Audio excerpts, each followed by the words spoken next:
Hello, आदाब, नमस्कार, सत श्री अकाल। डॉक्टर भीमराव अंबेडकर यूनिवर्सिटी के कम्युनिटी रेडियो 90.4 मेगाहर्ट्ज जागरा की आवाज पर मैं पूजा आप सभी का एक बार फिर से बहुत-बहुत स्वागत करती हूँ, इस्तकबाल करती हूँ। यारा फर्टिलाइजर्स इंडिया प्राइवेट लिमिटेड के सौजन्य से जो खास पेशकश हम आप तक लेकर आ रहे हैं सीरीज में अपने किसान भाइयों के लिए खास तौर से वही लेकर एक बार फिर हम आपके बीच हाजिर हैं। हम आपको बताना चाहेंगे कि ministry of chemical and fertilizers के निर्देशानुसार ये खास पेशकश हम आप तक ला रहे हैं। लगातार हम आपसे बातें करते हैं, हम आपको जानकारियां देते हैं, हमारे साथ बहुत सारे विशेषज्ञ जुड़े होते हैं। हमने पिछले एपिसोड में आपको मिलवाया था यारा फर्टिलाइजर इंडिया प्राइवेट लिमिटेड से एग्रोनॉमी लीड नॉर्थ जोन के श्री प्रदीप सिंह जी से। उन्होंने हमें कैल्शियम के ऊपर बहुत सारी जानकारियां दी थी कि कैल्शियम किस तरह से इस्तेमाल करना चाहिए, कितना इस्तेमाल करना चाहिए, इसके बारे में हम आगे बात करेंगे और कितना लाभदायक है फसल के लिए कैल्शियम। हमने प्रदीप जी को कहीं नहीं जाने दिया, हमारे साथ वो आज भी बने हुए हैं। आइए उनसे दोबारा से आपको रूबरू करवाते हैं और ज्यादा जानकारी लेते हैं। श्री प्रदीप सिंह जी, एक बार फिर आपका बहुत-बहुत स्वागत है हमारे स्टूडियो में।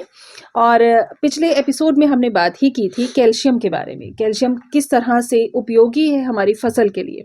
लेकिन बहुत इंपॉर्टेंट जो सवाल है वो ये है सर कि कैल्शियम कितनी मात्रा में हमें किस-किस स्टेज पर देना चाहिए, क्योंकि मात्रा अगर अधिक हुई तो भी नुकसान और अगर कम हुई तो भी बहुत नुकसान है हमारी फसल को। कैल्शियम बेसिकली जो दानेदार फॉर्म में आता है वो कैल्शियम नाइट्रेट फॉर्म में आता है और इसका डोज जो है वो 25 किलो प्रति एकड़ के हिसाब से है। 25 किलो प्रति एकड़ के हिसाब से है। और अगर स्प्रे फॉर्म में देना है तो वहाँ पे ये 3 से लेके 3.5 ml जो है लीटर पानी के हिसाब से स्प्रे कर सकते हैं। मैक्सिमम जो है 400 से लेके 500 ml प्रति एकड़ के हिसाब से सब्जियों में स्प्रे किया जा सकता है। उससे अगर कोई ऐसा आपने को लगता है भी डेफिशिएंसी सिम्टम बहुत ज़्यादा कैल्शियम के दिखाई दे रहे हैं तो इमरजेंसी के लिए जो है फोलियर स्प्रे में जो है हमारे को कैल्शियम का प्रयोग करना चाहिए रादर देन छट्टे में। बीमारी आने से पहले जो है अगर हम लोग छट्टे में प्रयोग करते रहेंगे तो फिर सिम्टम्स नहीं आएंगे। बिल्कुल बिल्कुल। लेकिन ये जो कैल्शियम हम देते हैं अपनी फसल को, मात्रा भी आपने हमें बताई, स्टेजेस भी बताई, तो इसका मूवमेंट एक प्लांट में किस तरह से रहता है? कैल्शियम बेसिकली ये एक ऐसा खुराकी तत्व है जिसका हाइग्रोस्कोपिक नेचर बहुत ज़्यादा है, जिसकी हम लोग बात कर रहे हैं अभी कैल्शियम नाइट्रेट फॉर्म जो है हाइग्रोस्कोपिक नेचर बहुत ज़्यादा है, हवा में से भी नमी जो है ले सकता है और घुलनशीलता बहुत अच्छी है। पानी में घुलनशील होने के बाद पौधा जो है जब इसको जाइलम के थ्रू जो है पौधा इसको अवशोषित करता है पौधे के अंदर, और ये अवशोषित होने के लिए जो है एक पुल क्रिएट होता है पौधे के अंदर। अच्छा। वो पुल किस तरीके से होता है, अभी पत्ते के अंदर जो है स्टोमेटा है, रंध्र छिद्र जिसको हम बोलते हैं। तो स्टोमेटा जब ओपन होते हैं तो वहां से पानी जो है इवेपोट्रांसपिरेशन के थ्रू जो है वो उड़ता है और एक अंदर पौधे के अंदर जो है सिस्टम के अंदर जो है एक पुल क्रिएट होता है जिससे जो है पौधा नीचे से जड़ से जो है पानी को अवशोषित करता है। तो कैल्शियम जो है वो घुलनशील अवस्था में रहता है, मिट्टी के अंदर जो घोल है उसमें घुलनशील अवस्था में रहता है और उसके बाद जब ये पुल क्रिएट होता है तो पौधे के अंदर ये एब्जॉर्ब हो जाता है, जाइलम के थ्रू पौधे के अंदर मूव करता है और उसके बाद जो है डिफरेंट पार्ट्स में जो है ये मूव करता है। ज़्यादातर ये रहता है अभी पत्ते के थ्रू जो है इसका पानी जो है स्टोमेटा के थ्रू जो है इवेपोट्रांसपिरेशन के थ्रू जो है इसका लॉस होता है पानी का। अगर हम लोग चेक करेंगे पत्तों के अंदर कैल्शियम का लेवल और दूसरा चेक करेंगे अदर हिस्से के अंदर तो हमेशा पत्ते के अंदर जो है कैल्शियम का लेवल ज़्यादा नजर आएगा। अच्छा। कारण क्या है, भी पानी का मूवमेंट जो है लास्ट वहां तक जाके खत्म होता है। उसके साथ जहाँ पे फल लगे हुए हैं, सब्जियां लगी हुई हैं, तो वहां पे हो सकता है भी थोड़े से डेफिशिएंसी के सिम्टम्स अगर आते हैं तो उस कंडीशन में फिर हमारे को टेक केयर करना चाहिए। बहुत अच्छी जानकारी आपने हमारे साथ साझा की। तो प्रदीप जी, हमें ये भी बताइए कि किस तरह से कैल्शियम को एब्जॉर्ब करता है प्लांट और जो प्लांट है, फसल है, उसके किस हिस्से में कैल्शियम की ज्यादा जरूरत होती है? कैल्शियम की जो है जरूरत तो पौधे के हर एक हिस्से में है। चाहे पत्ते की बात करें तो पत्ते के अंदर भी है। पत्ते के अंदर कैल्शियम पूरा रहेगा तो पौधा प्रकाश संश्लेषण क्रिया अच्छे तरीके से करता है, पौधा हरे रंग में लंबे समय तक हरेपन में रहेगा। दूसरा, जड़ की बात करें तो जड़ जो है जड़ का विकास अच्छे तरीके से होगा। फूल की बात करें तो फूल जो है एब्रप्ट क्लाइमेटिक कंडीशंस के अंदर, खराब मौसम के अंदर ना गिरें, उनका जोड़ जो है मजबूत रहे, तो वहां पे भी एक रोल है कैल्शियम का। फूल कम गिरते हैं। इसके अलावा जो है फल के अंदर जो है अगर हम लोग बात करें तो मेन रोल आ जाता है फल के अंदर, क्योंकि फल का प्रॉपर साइज बनने के लिए जो सेल डिवीजन चाहिए, कोशिका विभाजन चाहिए, उसमें जो है कैल्शियम एक अपना एक इम्पॉर्टेंट रोल अदा करता है। सो फल बनते समय, फल का विकास वाली अवस्था में ये एक कैल्शियम एज ए फर्टिलाइजर अगर फार्मर्स देते हैं तो उनको बहुत अच्छा बेनिफिट मिलता है। सो ये एक इम्पॉर्टेंट है भी, फार्मर्स को ये ध्यान रखना चाहिए भी जिस समय फूल से फल बनना शुरू हो गया उस समय जो है कैल्शियम बेस्ड फर्टिलाइजर का वो अगर आप एप्लीकेशन करेंगे तो उनको रिजल्ट्स ज्यादा मिलेंगे। तो ये किस सीजन में बहुत ज्यादा कैल्शियम की रिक्वायरमेंट होती है, या हम ये भी कह सकते हैं कि बीमारी या उसके सिम्टम्स किस सीजन में हमें क्रॉप में ज्यादा देखने को मिलते हैं? इसमें जैसे मैंने आपको बताया भी, कैल्शियम जो है घुलनशील अवस्था में होने के बाद जाइलम के थ्रू जो है पौधे के अंदर जाता है। बिल्कुल। और ये जो एक पुल क्रिएट होता है जब स्टोमेटा खुलते हैं, वहां से पानी उड़ता है, पत्ते के स्टोमेटा के थ्रू जो है पानी उड़ता है, जिसको स्टोमेटा को हम लोग रंध्र छिद्र भी कह देते हैं। तो नॉर्मली क्या होता है, जिस समय गर्म मौसम होना शुरू होगा तो उस समय पौधा जो है अपने अंदर पानी को सेव करने के लिए, बचाने के लिए जो है अपने स्टोमेटा रंध्र छिद्र को बंद करता है। अच्छा। बंद करके रखता है भी पानी ज्यादा ना उड़े, एब्जॉर्ब रहे। हाँ। उस समय क्या है कि पौधे के अंदर पानी कम चढ़ेगा तो कैल्शियम की डेफिशिएंसी जो है वो ज्यादा आएगी। सो दूसरा एक और कारण है कि कैल्शियम जो है नीचे से जाइलम के थ्रू जो पानी एब्जॉर्ब हो रहा है उसमें घुलनशील अवस्था में है और पौधे के अंदर जा रहा है। सो वो अगर थोड़ी मात्रा में जा रहा है और ऊपर वाले हिस्से में जो है फल ज्यादा है और उनकी जरूरत जो है कैल्शियम की ज्यादा है, तो उस कंडीशन में भी जो है ये ब्लूसम एंड रॉट डिजीज जो है, बीमारी जो है वो सब्जियों में बहुत ज्यादा देखने को मिलती है। सो ये दो चीजों का ध्यान रखना है कि गर्म मौसम आएगा तो खास तौर से वो ध्यान रखें भी कैल्शियम की जरूरत जो है पौधे की बढ़ जाएगी। दूसरा ये ध्यान रखना है भी अगर पौधे के ऊपर फल बहुत ज्यादा है, संख्या में है, तो भी पौधा जो है वो कैल्शियम की कमी के लक्षण ज्यादा दिखाता है। हाँ, एक चीज है, गर्मी के मौसम में जो है इसके लक्षण सबसे ज्यादा जो है नजर आते हैं। अच्छा, किस तरह? ब्लूसम एंड रॉट डिजीज के तरीके से अच्छा। फल का अखीरला हिस्सा जो है खराब होता है वहां पे। हाँ, तो ये खास तौर से ध्यान रखने वाली बात है भी, जैसे गर्म मौसम आना शुरू होता है उस समय कैल्शियम बेस्ड फर्टिलाइजर का प्रॉपर छट्टे में प्रयोग या स्प्रे के तौर से जो है उसको जिम्मेदार भाई प्रयोग कर सकते हैं, ताकि आर्थिक नुकसान से वो अगर बचना चाहते हैं तो सबसे बढ़िया यह है भी गर्मी का मौसम जैसे ही स्टार्ट होता है उस समय जो नुकसान है उनको बहुत बढ़िया तरीके से रोका जा सकता है। बाकी फल के विकास की अवस्था में भी अगर मैंने छट्टे में जो है प्रयोग किया है, जिस समय फल बनना शुरू हुआ है, आगे फल का विकास हो रहा है और एक स्टेज ऐसी आ गई भी फल बहुत ज्यादा है, अभी मेरे को फल का साइज और ज्यादा विकसित करना है, तो मैं स्प्रे के तौर से भी कैल्शियम का प्रयोग कर सकता हूँ। तो इन चीजों का ध्यान रखना चाहिए। बिल्कुल बिल्कुल। तो क्या यारा फर्टिलाइजर इंडिया प्राइवेट लिमिटेड भी हमें अलग अलग फॉर्म्स में कैल्शियम प्रोवाइड कराते हैं, और क्या अलग है यारा के प्रोडक्ट्स में जो कि और किस्मों से और चीजों से बेहतर है? यहाँ पर जिम्मेदार भाइयों एक खास तौर से ध्यान रखने वाली बात है भी, जो कैल्शियम के डिफरेंट फॉर्म्स आती हैं मार्केट के अंदर। सो यारा कंपनी जो है इसमें 4 तरीके की अलग अलग फॉर्मुलेशन लेके आती है। 3 फॉर्मुलेशन में से अगर 2 फॉर्मुलेशन दानेदार जो है अगर देखें तो वो तो है छट्टे के तौर पे प्रयोग कर सकते हैं, जिसमें यारा लिवा नाइट्राबोर जो है वो फॉर्मुलेशन में कैल्शियम नाइट्रेट है विद बोरोन है, 0.25% जो है उसके अंदर बोरोन है। सो 17.1% जो है उसके अंदर कैल्शियम है, 15.5% जो है वो नाइट्रोजन है, 0.25% जो है उसके अंदर बोरोन है, और इसकी दाने की जो है वो ऊपर कोटिंग की हुई है। बोरोन इसके अंदर जो लिया है ये बेसिकली है कैल्शियम को घुलनशील अवस्था में रखता है, जहाँ पे थोड़ा सा पीएच ज्यादा भी है, जहाँ पे ये डर रहता है भी मिट्टी के अंदर कैल्शियम फिक्स ना हो जाए, तो 0.25% जो बोरोन है ये बेसिकली कैल्शियम को घुलनशील अवस्था में रखता है। उसके बाद दाना बनने के बाद जो है इसके ऊपर कोटिंग की हुई है। सो यारा लिवा नाइट्राबोर जो है ये कोटेड है, ट्रॉपी कोटेड है, और इसमें एक टेक्नोलॉजी है ट्रॉपिकोट टेक्नोलॉजी, उसके थ्रू इसको कोट किया। दूसरी जो फॉर्मुलेशन है वो है यारा लिवा ट्रॉपिकोट। तो यारा लिवा ट्रॉपिकोट जो दूसरे तरीके की फॉर्मुलेशन है, दानेदार फॉर्म में है, इसके अंदर बोरोन नहीं है। तीसरे तरीके की फॉर्मुलेशन जो है वो है यारा लिवा कैल्सिनेट। यारा लिवा कैल्सिनेट के अंदर बेसिकली क्या है, ना तो कोटिंग है ना बोरोन है।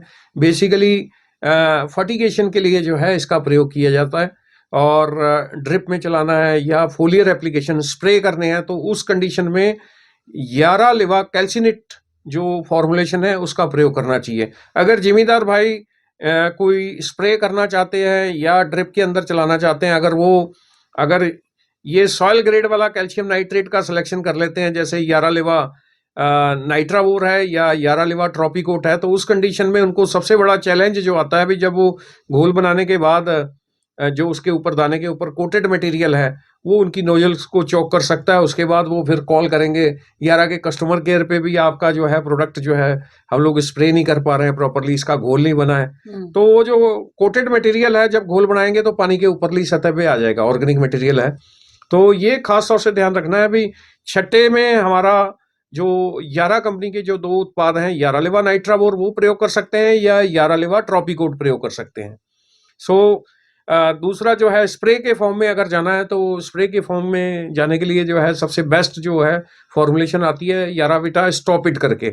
YaraVita Stopit basically calcium chloride based product है।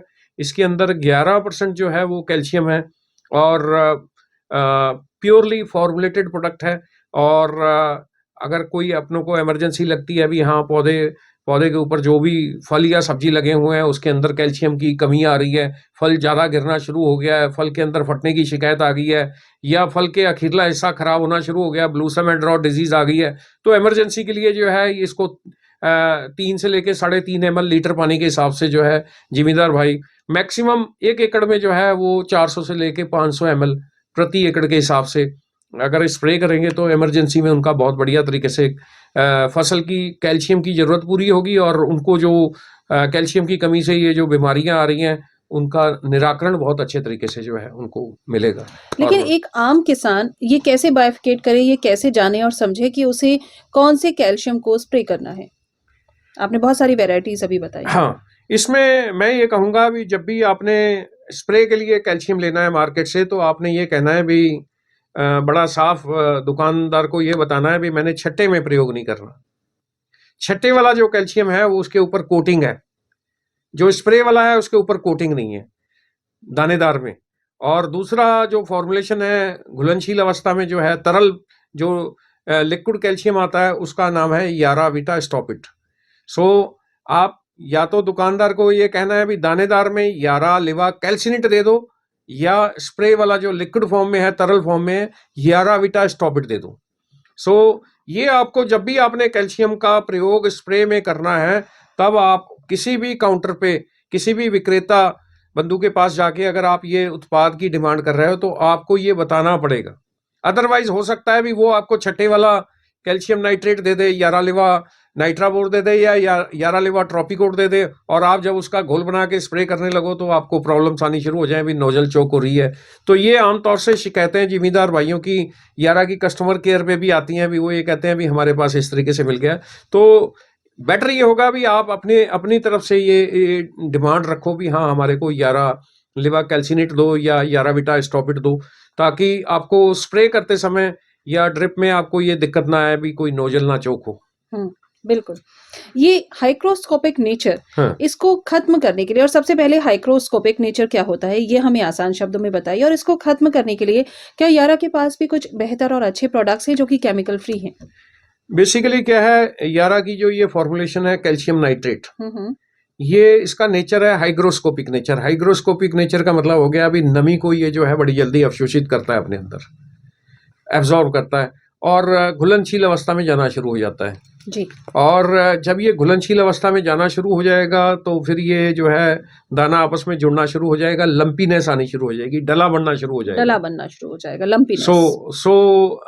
ये इसका हाइग्रोस्कोपिक नेचर कम करने के लिए क्या है अभी इसके ऊपर कोटिंग की हुई है, ऑर्गेनिक मटेरियल की कोटिंग की हुई है। एक टेक्नोलॉजी है यारा के पास जिसका नाम है Tropicote technology, world wide patented technology है, जिसके थ्रू इसके दाने के ऊपर कोटिंग की हुई है। उससे मेन बेनिफिट क्या मिलता है अभी, एक तो इसका हाइग्रोस्कोपिक नेचर कम कर दिया, दूसरा फ्री फ्लोइंग हो जाता है, हर एक दाना अलग अलग फ्लो करता है, ट्रांसपोर्टेशन में इजी हो जाता है, क्योंकि अगर कोटेड कर दिया है, उसका हाइग्रोस्कोपिक नेचर को कम कर दिया है, तो कहीं से किसी भी जलवायु वाले मौसम से किसी और में जाना है तो उसका ट्रांसपोर्टेशन इजी हो जाता है। और सबसे बड़ा जो बेनिफिट मिलता है भी हाइग्रोस्कोपिक नेचर कम होने से जो डला नहीं बनता है और फार्मर जब लेके जाता है तो वहां पे शिकायतें नहीं आती हैं। अच्छा। इससे ज्यादा जो बेनिफिट है कि जब खेत के अंदर छट्टे में अब इसका दाने का खेत के अंदर छट्टा देना है तो हर एक दाना जो है अलग अलग खेत के बिखर अंदर जाएगा। डिस्ट्रीब्यूट होगा, बिखर जाएगा, तो उससे उसके रिजल्ट्स बहुत अच्छे तरीके से आएंगे। सो यारा की जो ये एक्सक्लूसिव कह सकता हूँ भी ट्रॉपिको टेक्नोलॉजी है, इसके थ्रू जो है, जो आपने पूछा है भी हाइग्रोस्कोपिक नेचर, इसको बहुत बढ़िया तरीके से कम किया जा सकता है, जिससे आगे आगे फर्दर बेनिफिट्स भी मिलते हैं। अभी जो यारा का जो यारालेवा नाइट्राबोर है या यारालेवा ट्रॉपिकोट है, ये दोनों उत्पाद जो है ट्रॉपिकोटेड टेक्नोलॉजी से कोटेड किए हुए हैं और इनके अंदर नॉर्मली फार्मर्स को दिक्कत नहीं आती है, अभी डला नहीं बनता है, छट्टा मारने में बड़ी आसानी रहती है उनको। बहुत तो अच्छा। ये बेनिफिट है। तो अगर हमारे किसान भाई मेहनत कर रहे हैं या मंडी में लोग मेहनत कर रहे हैं, मजदूर कर रहे हैं, सभी लोग मेहनत कर रहे हैं अपनी आर्थिक व्यवस्था को बेहतर बनाने के लिए, तो किस तरह से ये कैल्शियम योगदान देता है हमारी फसल और क्रॉप को बेहतर करके सभी की आर्थिक स्थिति को बेहतर बनाने में? इसकी भी जरूर अलग अलग स्टेजेस होती होंगी, क्योंकि ओवरऑल लास्ट में देखा जाए तो सबको अपनी फाइनेंशियल ग्रोथ ही करनी है, पैसा कमाना है, इसीलिए किसान सर्दी हो, गर्मी हो, बारिश हो, ओले हैं, मेहनत करता है, फसल उगाता है और अच्छे से अच्छी फसल उगाने के लिए सब कुछ करता है। तो किस तरह से आर्थिक रूप से ये सहयोग होता है हमें? अगर कैल्शियम की बात करें एज ए फर्टिलाइजर जो फार्मर प्रयोग करता है, सबसे बड़ा बेनिफिट तो उसको यह है भी एक तो यूनिफॉर्म साइज की जो है फ्रूट्स या वेजिटेबल्स का वो उत्पाद लेता है। बिल्कुल। तुड़ाई करने के बाद जब तुड़ाई शुरू होती है तो ज्यादातर फार्मर्स को क्या करना पड़ता है, अपने फील्ड के अंदर उनको ग्रेडिंग करनी पड़ती है। सो ग्रेडिंग यानी कि हाँ, छटाई। अलग अलग छटाई अलग-अलग करनी पड़ती है, साइजेस। अलग अलग साइज की। और मंडीकरण में जो है, जो अच्छे साइज वाला फल या सब्जी है उसका रेट उनको अच्छा मिलता है, ए बी ग्रेड वाले का। और जो बहुत छोटे साइज में है या बहुत बड़ा साइज हो गया, ओवर साइज में चला गया, उनका मंडीकरण में उनको अच्छा रेट नहीं मिलता। सो सबसे बड़ा बेनिफिट जो फार्मर को मिलता है वो ये मिलता है भी एक यूनिफॉर्म साइज में ज्यादातर फ्रूट्स या वेजिटेबल का विकास होता है। मंडीकरण में उनको प्रीमियम मिलता है। जब वो मंडी के अंदर जाते हैं तो आउटर जो स्किन की क्वालिटी है वो बहुत अच्छे तरीके से होती है, जो छिलके की क्वालिटी है, आउटर जो क्वालिटी है उसकी बहुत अच्छे तरीके से विकसित होती है। मंडीकरण में उसको 50 पैसे से लेके ₹1.5 ₹2 किलो तक का उसको प्रीमियम मिलता है। और दूसरी चीज ये है भी फल का विकास समय से होने के कारण जो है वो फार्मर मंडी के अंदर जो है दूसरे फार्मर से 2-4 दिन 5 दिन पहले चला जाता है। बिल्कुल। सो जिस समय मंडी की रिक्वायरमेंट ज्यादा सब्जियों की है उस समय सब्जियां कम आती हैं, उस समय रेट अच्छा रहता है। तो ये जो फार्मर्स हैं जो मार्केट के अंदर जल्दी चले जाते हैं उनको रेट अच्छा मिलता है, उनको कह सकते हैं अभी मंडीकरण में अच्छा रेट मिलने से उनकी आर्थिक स्थिति के अंदर सुधार होता है। दूसरी चीज जो सबसे इम्पोर्टेंट है कि सब्जियों को पैदावार करने के बाद जो है हम लोग 2 तरीके से इसको जाते हैं, या तो हम इसको स्टोर कर लेते हैं या इसको ग्रेड करते हैं। स्टोर में बेसिकली क्या है, अगर मैंने कैल्शियम की कमी वाली कुछ सब्जियों को, जैसे आलू हो गया या और होगी, इनको मैंने स्टोर किया। स्टोर में क्या होता है, नॉर्मली इनके अंदर से कलर चेंज होना शुरू हो जाता है, इंटरनल ब्लेमिशनेस कहते हैं। आलू जो है गलना शुरू हो जाता है, ठीक है। उनकी कीपिंग क्वालिटी स्टोर के अंदर मैं ये कहूँ भी स्टोर के अंदर जो आलू खराब होना चाहिए, पता लगता है भी वो एक एक बोरी के अंदर 4-4 5-5 किलो आलू गल गया है। नॉर्मली जो थोड़ा सा न्यूट्रिशन का ध्यान रखते हैं वहां पे 400-500 ग्राम आलू निकलता है एक बोरी के अंदर। सो कैल्शियम के थ्रू जो है कीपिंग क्वालिटी का सुधार बहुत अच्छे तरीके से किया जा सकता है स्टोर के अंदर। कोल्ड स्टोरेज के अंदर स्टोरेज जो है, स्टोरेबिलिटी को बहुत अच्छे तरीके से बढ़ाया जा सकता है और स्टोर के अंदर जो ये लॉस होता है वो उसको मिनिमाइज किया जा सकता है। हाँ, स्टोर के अंदर जो सब्जियों का गलना है वो अन्य खुराकी तत्वों का प्रयोग ज्यादा करने से भी है। जैसे नाइट्रोजन का खाद का प्रयोग ज्यादा कर लेते हैं, पोटाश का बिल्कुल नहीं करते हैं, पोटाश का कम करते हैं, कैल्शियम का बिल्कुल नहीं करते हैं। सो अगर इन खुराकी तत्वों की बैलेंसिंग जिम्मेदार भाई सब्जियों के अंदर भी करते हैं तो कीपिंग क्वालिटी को स्टोर के अंदर, कोल्ड स्टोरेज के अंदर रख रखाव को बहुत अच्छे तरीके से बढ़ाया जा सकता है। दूसरी चीज ये है भाई, स्टोर से निकालने के बाद इसको अगर मैंने स्टोर में भी नहीं रखना है, मैंने उसको ग्रेडिंग करनी है। जैसे मटर है, तो मटर के अंदर अलग अलग साइज का दाना विकसित हुआ है, तो ग्रेडिंग में जो है अंडर साइज का लॉस बहुत ज्यादा है। सो जो प्रोसेसिंग वाले हैं उनको लॉस बहुत ज्यादा है। अगर मेरे सब्जी का जो है साइज अलग अलग है, उन्होंने अगर प्रोसेस करना है तो उनकी जो फाइनल प्रोड्यूस है उसकी क्वालिटी अच्छी नहीं बनेगी। सो प्रोसेसिंग वाले भी जो बिजनेसमैन है उनको भी ये सबसे बड़ा बेनिफिट मिलता है भी, अगर क्वालिटी अच्छी है तो वो फार्मर को रेट अच्छा देते हैं और उनको प्रोसेसिंग में जो फाइनल प्रोड्यूस है वो ज्यादा तैयार होता है, उनका वेस्टेज कम होती है उसकी, और उनका क्वालिटी पैरामीटर्स में वो जो है वो प्रोडक्ट जो है ऊपर चला जाता है, तो उनको भी ये बेनिफिट मिलता है। बिल्कुल। सो ये एक सबसे बड़ा मैं ये कहूंगा भी हर स्टेज में फार्मर्स को बेनिफिट है। फार्मर को भी बेनिफिट है, जो कोल्ड स्टोरेज में जिसने स्टोर करना है उसको भी बेनिफिट है, जिसने इसको ग्रेडिंग करनी है उसको भी बेनिफिट है। इवन दो जो रेडी के ऊपर जो है सब्जियां खरीद के उसको बेचना है, तो जैसे मैं एक एग्जांपल दे रहा हूँ, भाई गोभी है, एक खेत के अंदर कैल्शियम का एप्लीकेशन किया हुआ है, कैल्शियम बेस्ड फर्टिलाइजर का एप्लीकेशन किया हुआ है, एक में नहीं किया हुआ है। सो इस तरीके की गोभी जो है जहां पे किया हुआ है, अगर आज नहीं बिकती है तो अगले दिन वो फ्रेश नजर आएगी। सो कैल्शियम बेस्ड फर्टिलाइजर का एप्लीकेशन करने के बाद फ्रेशनेस जो है वेजिटेबल्स के अंदर लॉन्ग टाइम के लिए नजर आती है, दिखती है। सो जिसका रेडी पे आज अगर पूरा तरीके से सब्जी नहीं बिकी है तो वो अपना दूसरे दिन या तीसरे दिन तक उसको बेच लेगा, उसके अंदर फ्रेशनेस मेंटेन रहेगी तो वो प्राइस अच्छा ले लेगा। तो वहां पे भी एक जो है एक इसका असर देखने को नजर आता है, और ऐसा हमने करके देखा है। उसको गोभी को फूल को जो है 5-6 दिन रख के देखा है, जहां पे नई एप्लीकेशन किया है, इसको प्रयोग किया है, वहां पे गोभी के फूल के ऊपर हल्का सा कालापन आना शुरू हो जाता है, गोभी का फूल मुरझा जाता है। उसको मंडीकरण करना है तो उसकी मार्केट वैल्यू जो है वो कह सकते हैं नहीं मिलती है। हाँ, अच्छी नहीं मिलेगी। यानी सभी को फायदा है, किसानों सभी को लेवल पे फायदा है, कोल्ड स्टोरेज पे फायदा है, प्रोसेसिंग को फायदा है, साथ ही साथ जो सब्जी वाले हैं सभी को फायदा है, और जो उपभोक्ता हैं जो उसको कंज्यूम कर रहे हैं, सब्जी ले रहे हैं, उनको भी फायदा है, क्योंकि उनको अच्छी सुंदर बेहतर सब्जी मिलती है। नो डाउट पैदावार के अंदर जो है बहुत अच्छे तरीके से जो है, जब फल या सब्जी का साइज अच्छा बनेगा, उसका वजन अच्छा रहेगा और यूनिफॉर्म साइज में डेवलप होगा, तो ओवरऑल पैदावार के अंदर जो है बढ़ोतरी बड़े क्लियर कट उसमें वे में फार्मर जो है वो देख सकते हैं।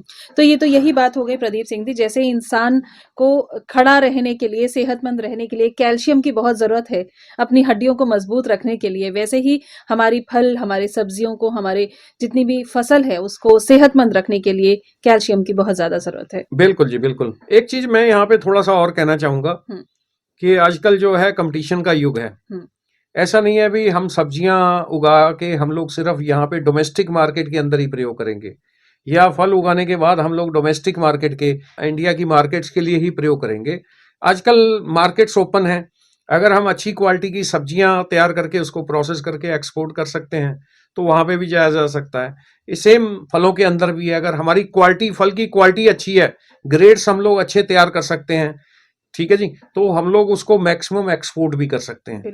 सो मेरा ये मानना है, जो मेरा अपना इस लाइन में मैं अलग अलग फसलों के ऊपर जो है कैल्शियम का जो मैं इम्पैक्ट देख रहा हूँ, रिजल्ट देख रहा हूँ, कि अगर आपने अच्छी क्वालिटी की सब्जियां और फल तैयार करने हैं, और अगर आप डोमेस्टिक मार्केट के अलावा अगर इंटरनेशनल मार्केट को भी देख रहे हो, अगर एक्सपोर्ट के लिए देख रहे हो, तो आपको अपने फलों और सब्जियों में आपको कैल्शियम बेस्ड फर्टिलाइजर के लिए जाना पड़ेगा। वाह, बहुत अच्छा। और इससे आपकी फाइनेंशियल ग्रोथ ही होगी, आपकी आर्थिक व्यवस्था सुधरेगी और आप बड़े पैमाने पे, हमारे किसान भाई एक बड़े बिजनेसमैन हो जाएंगे, बड़े किसान हो जाएंगे। बिल्कुल बिल्कुल। बहुत सारी जानकारियां आपने हमें कैल्शियम के बारे में दी है, लेकिन अब मैं आपसे वो पूछना चाहती हूँ कि ये तो सारी बातें वो हुई जो हमारे साइंटिस्ट भी हमें बताते हैं, जैसे आप भी हैं, लेकिन धरातल की अगर हम बात करें, जब हम फील्ड पर जाते हैं, जब हम किसान भाइयों के साथ उनके खेतों में जाते हैं, तो ऐसे बहुत सारे चैलेंजेस आपको देखने को मिलते होंगे, या उनके ऐसे बहुत सारे एक्सपीरियंसेस होंगे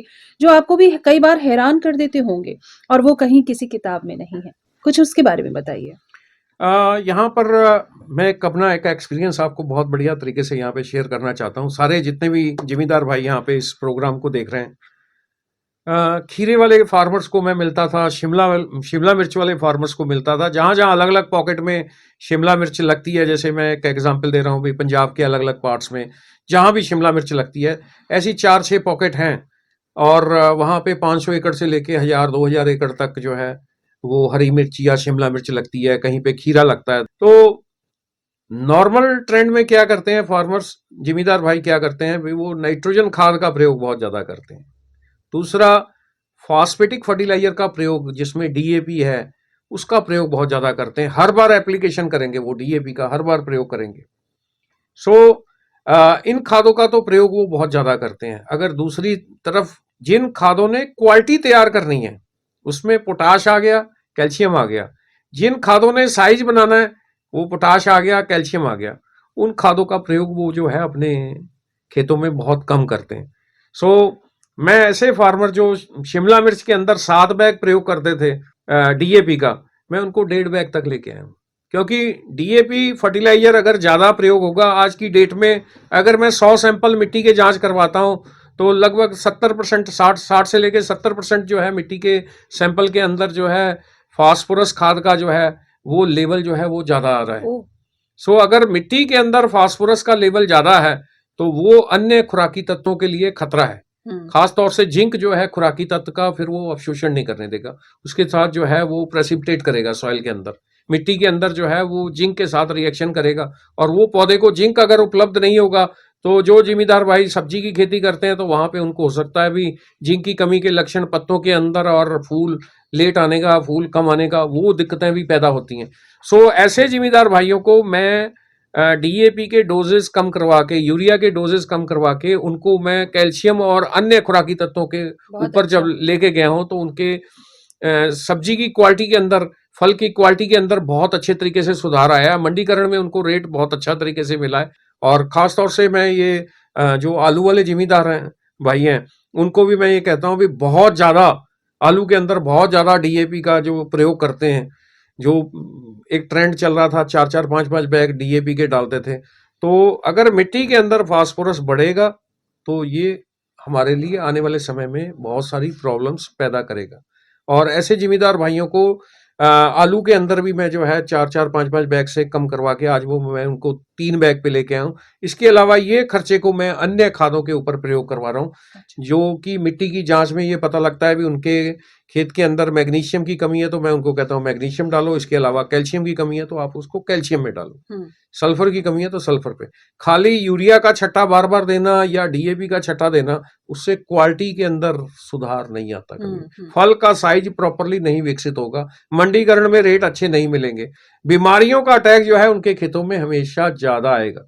अगर मैं यूरिया खाद का प्रयोग ज्यादा कर रहा हूं तो हो सकता है भी मेरी कमर से जो है वो स्प्रे वाली ढोली जो है उतरे ही ना।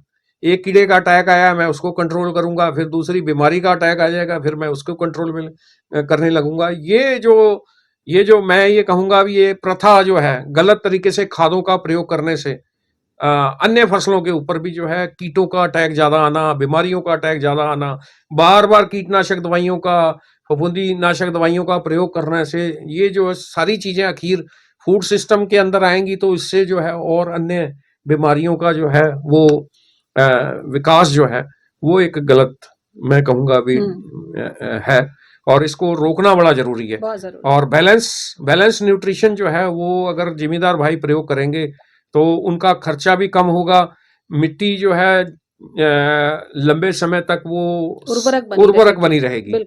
ये बहुत जरूरी है आज की डेट में। खेती करना जो है, मैं ये कहता हूं भी खेती करने से ज्यादा जरूरी जो है उसको लंबे समय तक उर्वरक बना के रखना, ताकि अगली जनरेशन को जब हमने ये अपने खेत सौंपने हैं तो वो ये ना कहें भी इनको तो कुछ भी नहीं पता था, इन्होंने तो बिल्कुल बर्बाद करके हमारे को दे दिया, जिनकी उर्वरक क्षमता बिल्कुल खत्म हो चुकी है। तो इस चीज का खास तौर से हमारे को ध्यान रखना पड़ेगा। बहुत अच्छी जानकारी आपने हमें दी कि केमिकल्स को रोककर, केमिकल्स को कम करके और उसका खर्चा कम करके अगर हम पोषक तत्वों को अपनी फसल तक पहुंचाएंगे, अपने क्रॉप्स तक पहुंचाएंगे, अपने फसल को बेहतर बनाएंगे तो उसकी जमीन की उर्वरक शक्ति भी बनी रहेगी, साथ ही साथ जो हमारी फसल है उससे हमें अच्छे फल और सब्जियां मिलेंगे, जिससे कि हमारा परिवार, हमारा समाज, हमारे बच्चे सभी सेहतमंद बने रहेंगे। बहुत अच्छी बातें आपसे हमने करी हैं और अब मैं ये भी जानना चाहूंगी कि आप समय समय पर किसान भाइयों के साथ साथ स्टूडेंट से भी रूबरू होते हैं। मुझे पता चला आप स्पेशल लेक्चर्स देते हैं जो भी हमारे एग्रीकल्चर के जो स्टूडेंट्स हैं, तो उनके साथ मिलकर आपका कैसा एक्सपीरियंस रहता है? इसमें एक चीज मैं कहना चाहूंगा भी, अगर फलों के अंदर खुराकी तत्वों की कमी है, सब्जियों के अंदर खुराकी तत्वों की कमी है, चारे के अंदर खुराकी तत्वों की कमी है, और इसका प्रभाव जो है अल्टीमेटली आएगा मनुष्य के ऊपर ही। बिल्कुल। क्योंकि फलों का, सब्जियों का सेवन जो है, दूध का सेवन करना किसने है? मनुष्य नहीं करना है। ये आज की डेट में जो है खुराकी तत्वों की कमी के चैलेंजेस जो है बहुत ज़्यादा विकसित होते जा रहे हैं। अगर किसी डेयरी वाले फार्मर से मिलते हैं, तो डेयरी वाला फार्मर जो वेटनरी स्टूडेंट्स भी हैं, जब वो फील्ड के अंदर प्रैक्टिसेस करते हैं तो उनको पता लगता है भी डेयरी वाले फार्मर्स के यहाँ पे चैलेंजेस बहुत ज़्यादा हैं। उनके यहाँ पे उनको सप्लीमेंट ज़्यादा देने पड़ रहे हैं, मिनरल सप्लीमेंट ज़्यादा देने पड़ रहे हैं, क्योंकि वो जो चारा उनको खिलाया जा रहा है जानवरों को, उसके अंदर जो है वो कई तरीके के खुराकी तत्वों की कमी है। वो जब वो उसको अपने मिल्किंग एनिमल्स को, दुधारू जानवर को वो चेक करवाते हैं, तो वो कहते हैं भी इसमें तो कैल्शियम की कमी है, इसमें जिंक की कमी है, इसमें कॉपर की कमी है। उससे आगे उनको बहुत सारी प्रॉब्लम्स जो है जानवरों के अंदर नजर आती है। उनके खर्चे जो है मिनरल्स के जो सप्लीमेंट देने हैं उनके बढ़ जाते हैं, उनके बीमारी के कंट्रोल के लिए उनके खर्चे बढ़ जाते हैं, आगे जनरेशन तैयार करने में जो है एनिमल्स की उनको दिक्कत आती है। ये चैलेंजेस वहाँ पे नजर आ रहे हैं, जो वेटनरी वाले स्टूडेंट जब फील्ड के अंदर काम करते हैं, या जो बड़े प्रोग्रेसिव फार्मर हैं जो डेयरी में हैं। कहने का मतलब यह है, दूसरा जो डीलर्स या रिटेलर्स जो आम फार्मर के साथ लिंक्ड हैं, उनके पास प्रैक्टिकल अप्रोच जो है वो कम है। फार्मर ने आके सीधा उनसे पूछना है कि हाँ, आपके यहाँ कौन सी ये मेरे को दिक्कत आ रही है जी, आप मेरे को बताओ। प्रैक्टिकल अप्रोच उनके पास कम है। उनके साथ जब हम लोग इंटरेक्शन करते हैं, उनके ट्रेनिंग सेशन करते हैं, तो हम लोग उनको प्रॉपरली गाइड करते हैं भी किसी भी फसल के अंदर कौन से खुराकी तत्व की कमी के क्या लक्षण है, और उसका निदान अगर करना है तो कौन सी खाद का प्रयोग कितनी मात्रा में करना है, किस समय करना है। सबसे बेस्ट स्टेज भी जो है ये निर्धारित करनी जरूरी है, किसी भी फर्टिलाइजर की प्रयोग करनी है। हर एक खुराकी तत्व के प्रयोग करने की समय जो है वो हर एक फार्मर को कहीं ना कहीं निर्धारित करनी पड़ेगी। तो ये एक चैलेंजेस आते हैं। दूसरा ये है भी स्टूडेंट्स के अंदर जो है प्रैक्टिकल अप्रोच बहुत कम है। रियल सेंस में जब अपने जॉब पे स्टार्ट करते हैं, अपनी जॉब स्टार्ट करते हैं, वो बिल्कुल ब्लैंक होते हैं। उनको ये नहीं पता लगता भी मक्का के अंदर न्यूट्रिशनल डेफिशिएंसी, खुराकी तत्वों की कमी के क्या लक्षण है, आलू के अंदर किस तरीके से है, मैग्नीशियम की कमी के लक्षण आलू के अंदर किस तरीके से हैं, खीरे के अंदर किस तरीके से हैं, गेहूं के अंदर किस तरीके से हैं, बागों के अंदर किस तरीके से हैं। आज का जो टाइम है वो जब इनके साथ इंटरेक्ट करना है, स्टूडेंट्स के साथ इंटरेक्ट करना है, या विक्रेताओं के साथ इंटरेक्ट करना है, तो मेरा ये मानना है भी इनके पास जो है इनको प्रैक्टिकल अप्रोच देनी बड़ी जरूरी है, ताकि ये आगे जब फार्मर के साथ इंटरेक्ट करें, इनका फार्मर के साथ किसी भी लेवल पे ये उनके साथ संपर्क में आते हैं और फार्मर इनसे कोई जानकारी मांगता है, तो उनको सही जानकारी मिले, ताकि फार्मर सही खाद का जो है चयन करके सही समय पे सही डोज में प्रयोग करे, और उसकी पैदावार में बढ़ोतरी जो है बड़ी क्लियर कट नजर में आए। ये एक बहुत बड़ा चैलेंज मैं कहूँगा भी आज की डेट में है। प्रैक्टिकल अप्रोच जो है वो लोग बाग कम रखते हैं, जिसके कारण जो है जिम्मेदार भाई का खर्चा जो है वो बढ़ जाता है। और हमारे युवा किसानों के लिए भी ये बहुत जरूरी है कि वो अपनी प्रैक्टिकल अप्रोच, यानी कि अपनी जो साइंस और टेक्नोलॉजी है, यानी कि विज्ञान है, आपकी खास तौर से युवा होते हुए जो क्रिएटिविटी है उसको आप अपने किसानी क्षेत्र में लेकर आइए, चीजों को समझिए और उसको प्रैक्टिकल तरीके से खेत में उतर के एक चीज मैं थोड़ा सा यहाँ पे कहूंगा भी, जैसे आपने टेक्नोलॉजी की बात करी है, तो यारा कंपनी टेक्नोलॉजी को भी लेके आ रही है एग्रीकल्चर के अंदर। टेक्नोलॉजी किस तरीके से है कि एक ऐप है यारा कंपनी का, यारा चेक आईटी करके। यारा चेक आईटी ऐप है, उसको जिम्मेदार भाई अपने मोबाइल पे डाउनलोड कर सकते हैं। डाउनलोड करके उसमें फसल को निर्धारित कर सकते हैं भी कौन सी फसल के ऊपर वो कमी के लक्षण देखना चाहते हैं, तो उसको सेलेक्ट करेंगे। जैसे मैं आलू का फार्मर हूँ, आलू के बाद मैंने मक्का लगानी है, तो मैं उसमें आलू सेलेक्ट कर लूंगा, मक्का सेलेक्ट कर लूंगा, उसके बाद मैंने धान लगाना है। 3 फसलों को मैं सेलेक्ट कर लूंगा। उसके बाद मैं उन फसलों के अंदर जाके मैं अलग अलग खुराकी तत्वों की कमी के लक्षण मैं वहां पे देख सकता हूँ। वहां पे फोटोग्राफ्स दिए हुए हैं, और अगर ये कमी के लक्षण आ रहे हैं तो कौन सा उत्पाद प्रयोग करना है वो देख सकता हूँ। इसके अलावा दूसरा डिजिटल टूल जो है यारा का है, वो है यारा टैंक मिक्स।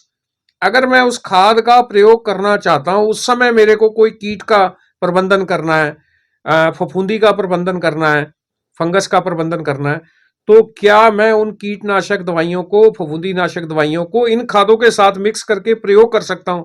तो उसके लिए एक अलग से ऐप है जिसका नाम है यारा टैंक मिक्स ऐप।